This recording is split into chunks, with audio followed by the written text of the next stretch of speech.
Hey, so everybody wants to know what causes Parkinson's, and there's many theories out there, and here's mine, why I think this, and what to do about it. My theory is that the brain is overworked and utterly exhausted. Why do I think that? Because before I was diagnosed in 2020, I always felt like my brain was in 3 different places at once, which is similar to what Michael J. Fox says in his movie Still, when he always felt like his brain was in 2 different places at once. And why does this matter? Because this is just one of many traits of neuroticism and neurosis. And scientists have found that those who scored in the top quartile for neuroticism have an 80% greater chance of developing Parkinson's. Now, if it's true that the brain is like a muscle and that you have to work it out and stretch it and work it every day to get it developed, it also has its downfalls of being overtrained and overworked. Much like if you were running a sprint for too long and your legs start to burn, it's because your cells are no longer taking on oxygen and lactic acid is starting to build up, and that's what causes the burning effect. Now, whereas that may not have the same effect on your brain as it does on your muscles, it still has an effect, and that effect is low oxygen levels in the brain that slowly kills off neurons.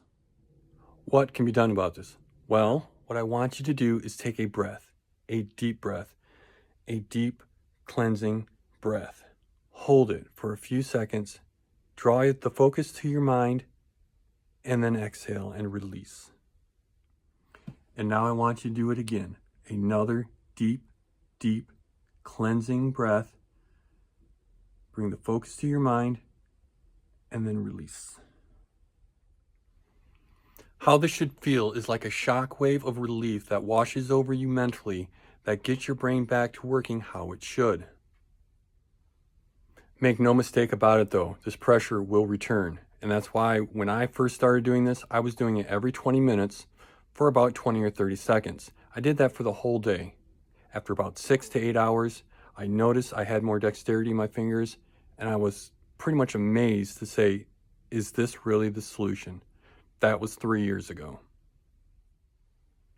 A couple months ago at my last neuro appointment, my doctor looked at me and said, I've been doing this for over 20 years. And then she said, while I'm not the only case, I'm very rare.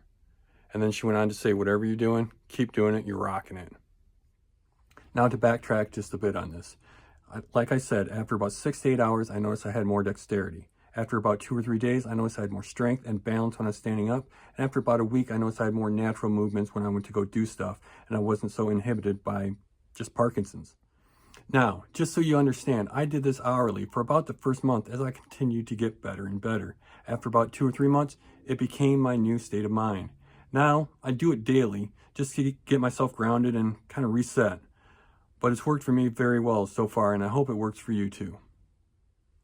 One last thing I want to ask you about treatments that everyone knows so far, and that is this. Did the treatments and activities change them physically so their body was able to fend off Parkinson's better?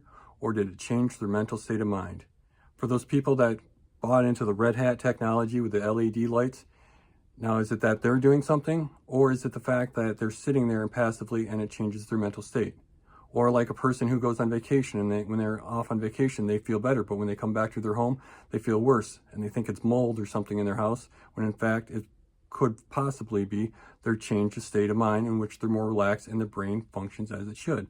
The same goes for fast walking, cycling, swimming, rock steady boxing, any of those activities. And I'm not downing those as they didn't have a benefit, but was the benefit the physical activity, or was it the change of mental state of mind that allowed the uptake of oxygen to get into the neurons and allowed enough oxygen for the alpha-synuclein to fold and function properly, and thus saving the neuron? That's what this is all about. Calming the mind, getting the brain to breathe, and getting the alpha-synuclein proteins to function properly and save the nerves. I hope this works well for you. It has for me for the past 3 years, and still going. Take care, everyone.